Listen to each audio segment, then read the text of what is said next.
Welcome to Quality Branding Hub. The channel is for the quality control engineer, site engineer, and the civil engineer who are working in the construction field. In this channel, we are dealing with anything and everything which is required to get success in the construction. Today also, I'm going to discuss about a very important topics of the construction, that is construction joint.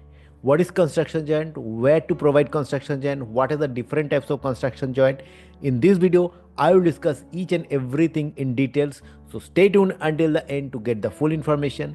And if you are new in my channel, kindly subscribe my channel and hit the bell icon so that whenever I upload a new video you will get immediate notification.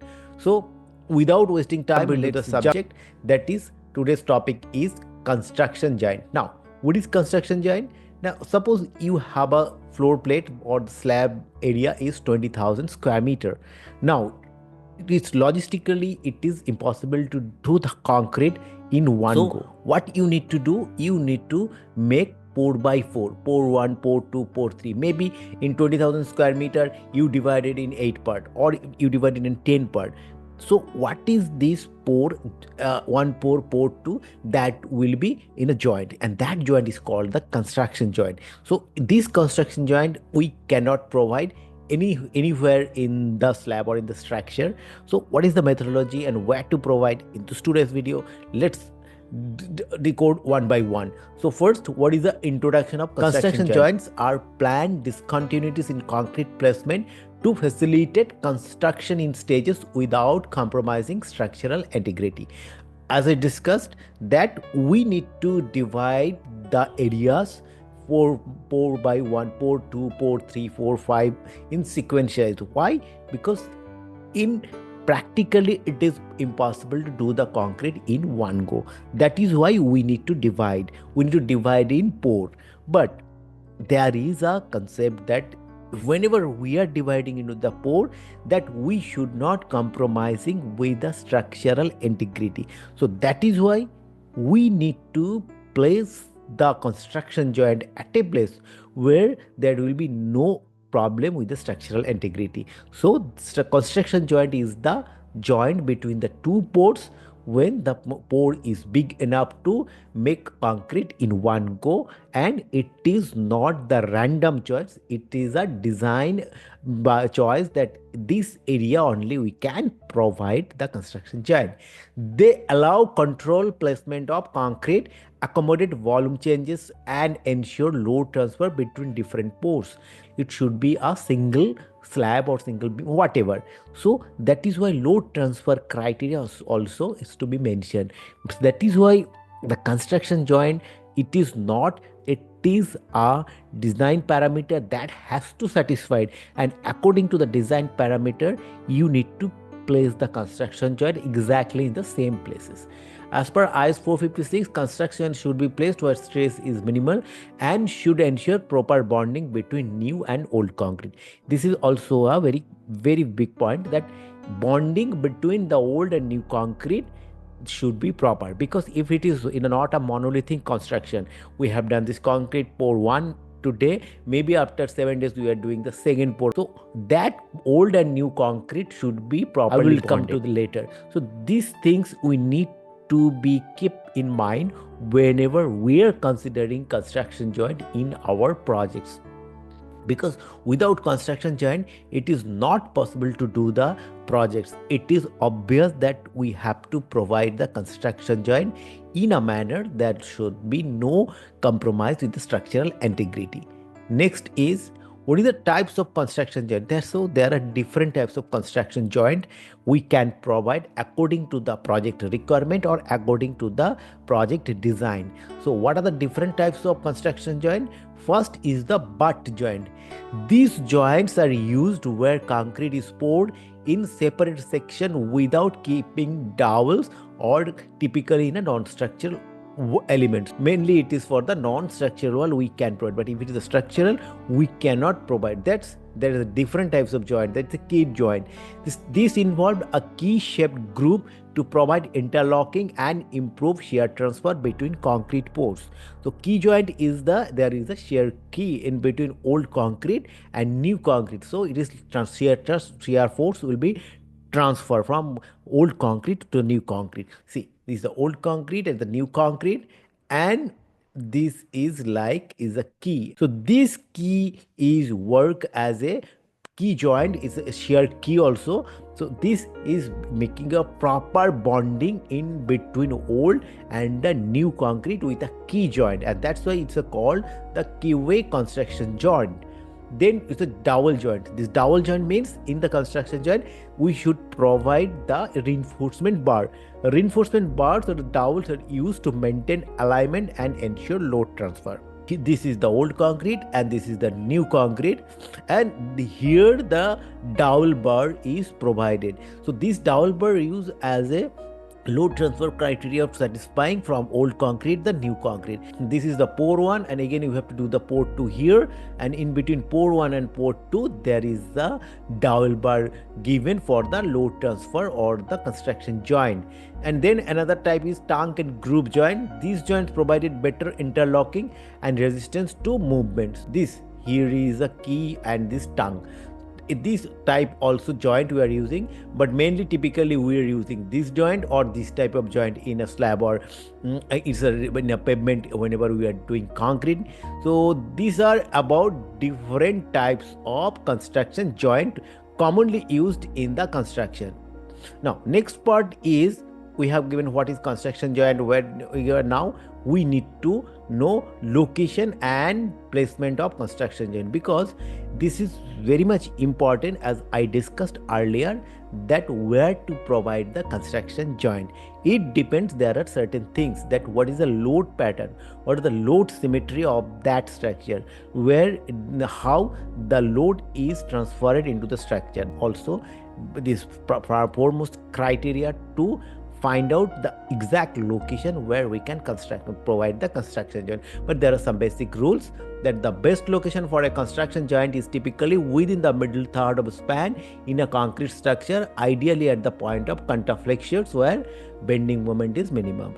So the thumb rule is that we can provide the construction joint where the bending moment is minimal, is called the point of contraflexion. So how you need to draw the bending moment diagram in order to find out where is the exact location for the construction joint. But if it is a uniform distributed load, but if there is a point load in the 1/3, then you cannot provide the construction joint in the same place.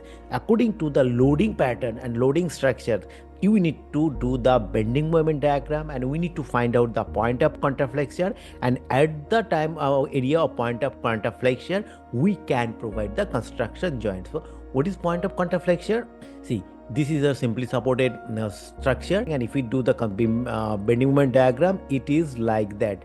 Here is the bending moment is minimal, and this point is called the point of contraflexion. If the L is the span, L/3, or from here it is again L/3, in this place or this place or this place we can provide the construction joint.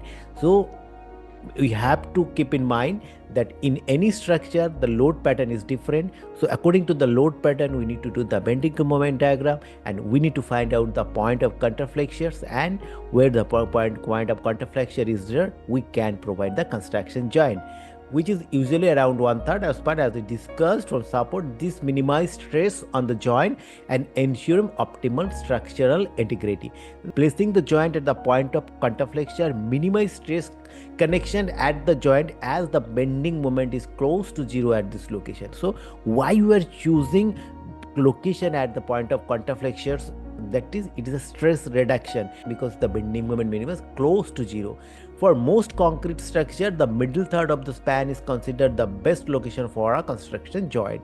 Shear key design. When designing the construction joint, include a shear key to transfer shear load across the joint and maintain structural continuity. So these are the things you need to keep in mind whenever you are considering construction joint for your projects. Then placement consideration, ensure alignment with structural load path. As I discussed, you need to find out what is the load path, what is the load design and everything. Then only you can decide the construction joint point. Then avoid placing joint in high stress area. That is why you need to draw the bending moment diagram, or you need to know the deflection pattern. According to the deflection pattern, you need to provide the construction joint where stress is minimal, and consider thermal expansion on contraction.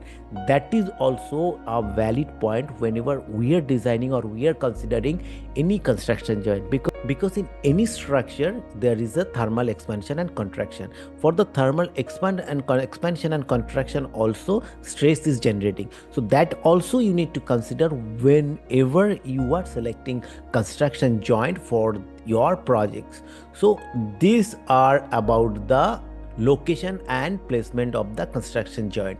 Now the next part is we need to think that how to prepare and execute the construction joint. That is also, so what do we discuss? What is construction joint, and what is the types of construction joint, and what is the location of construction joint? Now we need to do the construction part. So what is that first part? That we need to do the surface preparation. Clean the old concrete surface to remove latent and weak layers. That is very much important, that we need to do the surface preparation. If we are not doing the surface preparation, then bonding will not be the proper. Then roughen the surface for better bonding using wire brushing or sandblasting.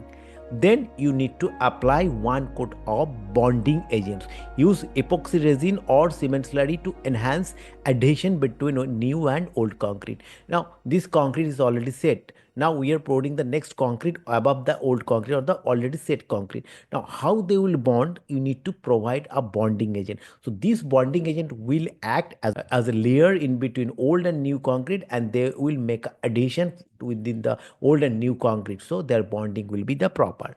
Then concrete pouring at joints. Maintain a continuous and uniform pour to avoid cold joints. So properly vibrate a new concrete to ensure full compaction. Then do the proper vibration in order to remove the air voids from the concrete. Now next part is what is the quality control and construction joints. First you need to do the visual inspection. Check for the proper alignment and surface continuity. Ensure no honeycombing or voids at the joints. Then testing for bond strength. Conduct pull-up test for core test to verify adhesion. If you are using a dowel joint, then you need to take the pull-up test. Then as per IS 516-1959 provide guideline for testing compressiveness or bonding concrete, that also you need to perform. Then curing consideration, that is very much important, that without the curing we cannot get the concrete strength and durability. That is why as a quality control checkpoint you need to ensure that the proper curing is in place. So these are the quality control and inspection for the construction joint. But these common issues and remedial measure. What are the common issues we are facing whenever we are dealing with the construction joint? First is the cold joints. Occurs when fresh concrete fails to bond with the previously placed concrete. Bonding agents and ensure proper compaction. That can also make the concrete proper bonding with the old concrete. Then water leakage at joints. This is a very common phenomenon. If there is a slab and if there is a construction joint, often we can see there is a water droplet coming from the construction joint. So can occur in slab walls or foundation if joint treatment is not inadequate.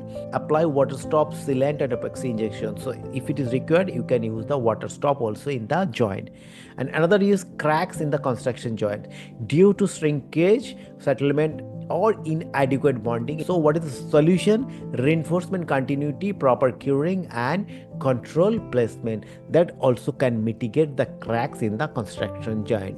So these are all about the construction joint in the concrete.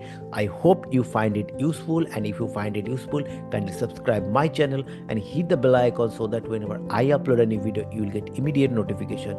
And if you want to know anything more about quality control and construction, please let me know. I will come with more content like this, and I'm waiting for your valuable comments, so that from your valuable comment everybody will be benefited. And thank you once again for watching me.